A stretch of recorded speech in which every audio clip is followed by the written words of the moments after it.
আল্লাহর নাম নাও আর কাউকে কোনো দুঃখ দিও না, শুধু তার নাম নাও আর ভালো কাজ করতে থাকো। আচ্ছা, বাংলাদেশিরা যারা এত কালচার সারা বিশ্বে, সেখানে এরকম যুদ্ধ বিগ্রহ হচ্ছে কী করে? তারা তো কথায় কথায় বসে একটা আলোচনা করে সব মিটমাট করবে না? এটা তো মানতেই হবে, বাংলাদেশিদের মতো কালচার সারা বিশ্বে নেই। আর কথায় বলে, বাঙালি আজ যা ভাবে ৫ বছর বাদে সারা বিশ্ব বা সারা দেশ ভাববে, তাই না? সেখানে বাঙালি যদি অন্য দেশের মতো ক্যাচর-ম্যাচর করে, খুন খারাপি করে, তাহলে তাদের সাথে অন্য দেশের আর ফারাক কী রইল? তাহলে বাঙালির সাথে বাঙালি কী করে উৎকৃষ্ট হলো? তাহলে তো সে আর সবার মতোই রামশ্যাম যদুমধু হয়ে রইল, তাই না? আচ্ছা দেখো তো, এই যে আমি পোস্টগুলো দিয়েছি, আমি তো একটা অন্য ধর্মের মানুষ। আমার ভালো লাগে বলে দিয়েছি। কখন আমার ভালো লাগবে? যখন আমি শান্তি দেখব। তো আমি শুধু পোস্টেই শান্তি দেখছি। কই দেশে তো শান্তি নেই। কেন শান্তি নেই? আমি যেমন একটা অন্য মানুষও যদি পোস্ট দেখে শান্তি পায়, পোস্টটা দিয়ে শান্তি পায়, মানে আমি ঈশ্বর রিলেটেড, তাই তো? সে যে ধর্মেরই হই না কেন, আমি জানি ঈশ্বর এক এবং অদ্বিতীয়। যে কোনো পথেই তার কাছেই পৌঁছাতে হবে এবং তার হাতেই আমার জীবন প্রাণবায়ু যেটাকে বলা হয়। আর তিনি আমার অভিভাবক, তিনিই আমার শাস্তিদায়ক, তিনিই আমাকে প্রাইজ দেবেন। তাহলে আমি এর ওর কথা শুনবো কেন?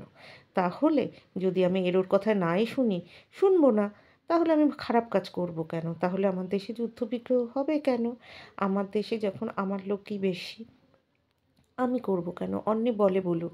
আচ্ছা, এই যে একটা ইটের থেকে আজকে এত দূর পৌঁছেছে, এরকম এই যে আমি ছবিগুলো দিয়েছি, সবই তো পুরনো দিনের ছবিগুলো দিয়েছি। খুঁজে পেতে তো আমাকে দিতে কষ্ট হয়েছে না? আমি তো এত কিছু আপনাদের জানি না, না? তবুও তো আমি খুঁজে, খুঁজে দিয়েছি। আমার কত শান্তি লেগেছে। আর আপনারা তো সেই ধর্মেরই লোক, আপনাদের তো আরও বেশি শান্তি লাগবে। তাহলে যুদ্ধটা হচ্ছে কেন? আমি সেটাই বলছি। সবাই যদি বন্ধুর মতো হয়ে যায়, সবাই তো মরে গেলে সেই এক পোকাই কামড় দেবে, সেই এক পোকাই রক্ত মাংস খেয়ে নেবে। আজকে একটা অ্যাক্সিডেন্ট হোক পুরো ট্রেনে, সবই মরে যাবে। তাহলে একটা ভূমিকম্প হলে সবারই এক অবস্থা হবে। ক্যান্সার হলে সবারই একই রকম কষ্ট। যখন একটা বাচ্চা জন্ম নেয়, নরমাল ডেলিভারি, সবারই এক কষ্ট। মৃত্যু যন্ত্রণায় এক কষ্ট, হাঁপানিতে এক কষ্ট। তাহলে যুদ্ধটা মানুষে মানুষে না হয়ে রোগের বিরুদ্ধে হোক না। একটা আবিষ্কার হোক কিছু এমন, যে থ্যালাসেমিয়া আর হবে না, ক্যান্সার আর হবে না। ভালো ভালো ডাক্তার তৈরি হোক, বদ্যি তৈরি হোক, ভালো ভালো ইঞ্জিনিয়ার তৈরি হোক, যাতে খাদ্য সংকট না হয়। প্রচণ্ডভাবে পড়াশোনায় এগিয়ে যেতে হবে।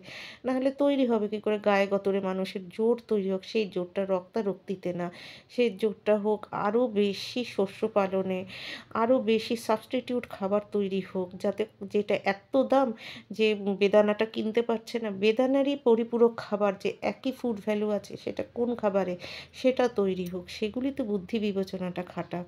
আল্লাহ তো সেই জন্যই মানুষকে উন্নততম মস্তিষ্ক দিয়ে পাঠিয়েছেন। আল্লাহ তো এক মানুষকে কুকুর, বেড়াল, গরু, ছাগল, শুয়োর এইসব তো তৈরি করেনি, না? তাহলে মানুষ তার উন্নত মস্তিষ্ককে ভালো কাজে ব্যয় না করে খারাপ কাজে ব্যয় করছে কেন? কাটাকাটি মারামারিগুলি কারা করে? কেন করবে মানুষ? আর ওপরওয়ালাকে যারা মানবে তাদের তো করারই কথা নয়। কেন করবে তাহলে? শুধু জবাব এটা আমারই চাই যে কেন করছে? তাদের কি ভয় নেই? কর্মফলের ভয় নেই? তার মানে তারা আল্লাহকে মানেই না। ভাবে কি, ও বাবা! ঘরের বউকেও মানি না, মাকে মানি না, বাপকে মানি না, আল্লাহকে মানব কেন? ওই যে লোক দেখানো বলব, তারপরে নিজের আখের গোছাবে। এরা কারা, কাদের দালালি করছে? নিশ্চয়ই কোনো যুদ্ধাস্ত্র তৈরি কারখানার দালালি করছে। কারো না কারো তো দালালি করছে, নাহলে স্রষ্টাকে আবার ভয় পায় না, এরকম হতে পারে? পয়সা মানুষকে এমন অন্ধ করে দিয়েছে। তাহলে দেখেছো তো? সুতরাং আমাদের এইসবের দিকে তাকালে চলবে না। আমরা আমাদের মতো ভালোভাবে চলবো। আমরা লড়বো রোগের বিরুদ্ধে, আমরা লড়বো অশিক্ষার বিরুদ্ধে। কারণ মেসেঞ্জাররা এসে খুব কষ্ট করেছেন। তখন এরকম টেকনোলজি ছিল না, ঘরে ঘরে এসি ছিল না, কুলার ছিল না, ফ্রিজ ছিল না। খুব খুব কষ্ট করেছেন। চাইলেই প্লেনে করে এদিক ওদিক যেতে পারেননি। মঞ্চে হাঁকিয়ে মাইক নিয়ে বসে বগর বগর করতে পারেনি। কষ্ট করে কিন্তু মানবিকতা প্রচার করেছেন।